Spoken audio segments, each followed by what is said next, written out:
Weddings should be memorable, but not for the groom's lack of style.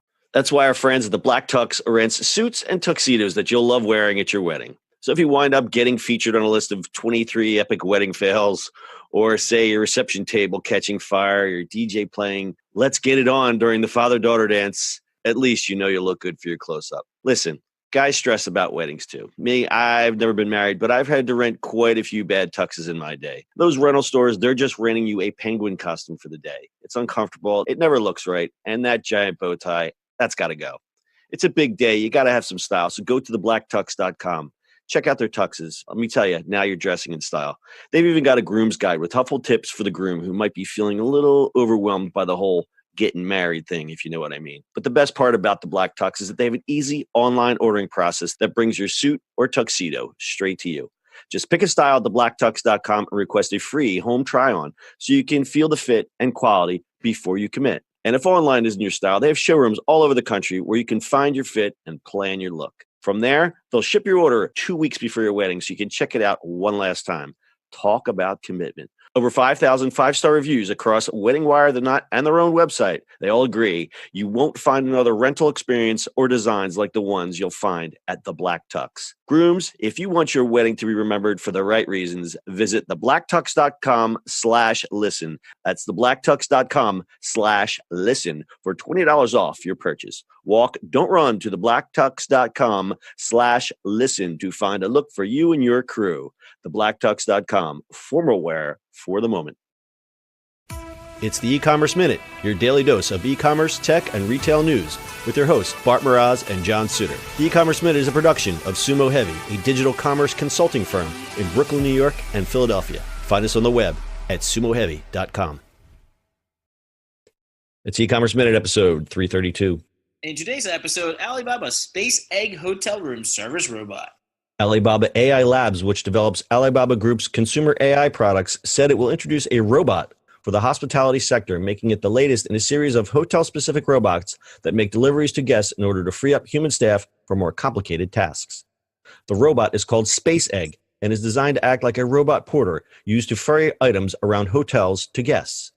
The robot was unveiled at a computing conference in Hangzhou, China last week, and it will start work at its first hotel in the city next month. The robot features a curved aluminum case and uses lasers and cameras to navigate its way through the hotel. The robot maps its environment and features a suite of sensors to move around autonomously and avoid obstacles. It can open elevators and has facial recognition technology to properly ID hotel guests. It measures less than 3 feet, and it doesn't move very fast at only 1 meter per second. There have been other deployments of robots in hotels and service settings, but what makes Space Egg different is how it communicates with guests and staff. The bot is integrated with the company's AI assistant, Tmall Genie, which does a similar job as Alexa in Alibaba's own smart speakers. Guests can place orders using voice commands on any Tmall Genie device or tablet. Responses are powered by Alibaba's personal assistant, Ali Genie. After the hotel trial, AA Labs said it will determine whether it's suitable for hospitals, restaurants, and offices. Chen Lijuan, general manager of Alibaba AI Labs, said in a statement, quote, "We are excited by this tremendous development that is helping us bridge the gap between guest needs and the response time they expect. Alibaba AI Labs robot is the next step in the evolution towards smart hotels." Robots are becoming commonplace in sectors like healthcare, agriculture, and logistics. Where Alibaba has the advantage is their extensive background in AI and robotics that run its automated warehouses. So if you're in China and you order a burger for room service, don't be surprised if a Space Egg delivers it. Space Egg. Can I have one now, please? It's pretty cool. We have a video on our website, ecommerce.co. It's an animated video of the Space Egg in action. Pretty cool. So we're not doing this just because we like robots, although we do like robots. We like robots, we like drones, we like technology stories. But the connection here is Alibaba and how far they've come and how they're using their robotic know-how into the retail sector. They are spreading out. Mm-hmm. Yeah, no, I like it. I mean, that makes sense for hotels, right? Like, as long as it delivers the room warm. I mean, the room, the food warm. The only thing is, like, do people just grabbing from it? It basically comes to the room. It knocks on the door. There's a heater inside of it. There's even sensors in there that can tell if the trays inside the robot are clean. It comes and then it just pops open. The person has to take the food out themselves. Which is fine with me. I'd rather have to do that, than somebody walk into the hotel. Yeah, that's still like the creepiest thing to me. Like, it's nice to have room service and they set the table up and you get the little the tablecloth and all that stuff. But when I'm in a hotel, I just don't want anybody in there, man. Yeah, I do. Sometimes it's kind of awkward, right? Right. So, as I said, this is more an experiment, and I guess they're starting out using hotels because it's easier to kind of plan it out, and you've got known factors like people walking in halls and elevators, and really that's it. But what they'll expand this to is delivering medicine in hospitals. Obviously, in agriculture, you can use. There's a lot of robotics in agriculture, but it'd be interesting to see how they take this technology and expand it to other things. Yeah, hospitals kind of make sense. That's Sure. Kinda, Sure.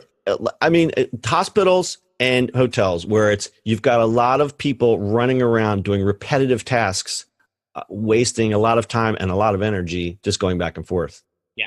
No, that makes sense. The problem before was the robots were too slow. They were bumping into things, but every 6 months, this technology just gets better and better. I mean, we saw what's the robot that does the parkour? The MIT robot that scares the crap out of me.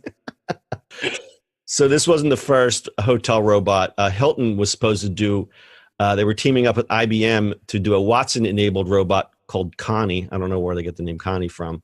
Connie was supposed to provide guests with information about local attractions, dining options, and hotel amenities to work aside human staff. But in one article I read, they tried to contact Hilton about Connie, and they said it hasn't been operational since 2016, and they didn't have any other information. So I guess that one is dead. And then there's others, like there's a company, Savoyki. They had a robot called Relay in 2014, which is in a couple different hotels. But I think this Space Egg is probably the furthest along of any of these robotic type things we've seen. Yeah. It's pretty cool. No, it's amazing. So it turns out that people like hotel robots. They did a study in 2017 of robots in hotels in China, and they found that guests were reasonably satisfied with robots, with virtually all participants rating hotel robots 4 out of 5-point scale. Yeah. They love robots. Interesting note that the hotel guests skewed younger, between 18 and 30. So there's, obviously we saw that. They had high expectations for robots, including better experiences and more customized services. They also expected robots to handle more tasks, including delivering food and goods, checking in and checking out, and providing travel information and recommendations.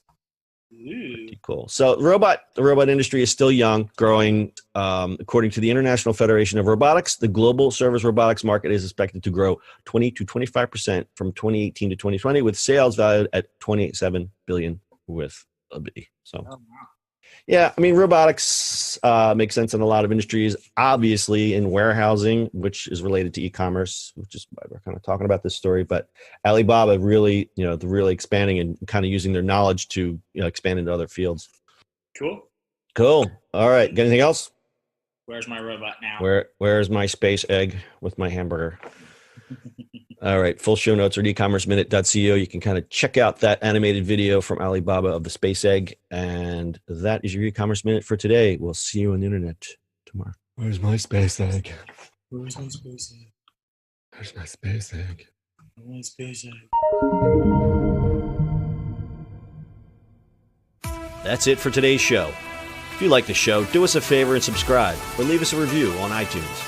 And don't forget, you can now listen to the e-commerce minute on your Amazon device. Just add e-commerce minute to your flash briefing. And finally, if you have a comment or suggestion, or just want to say hi, find us on social media at Sumo Heavy.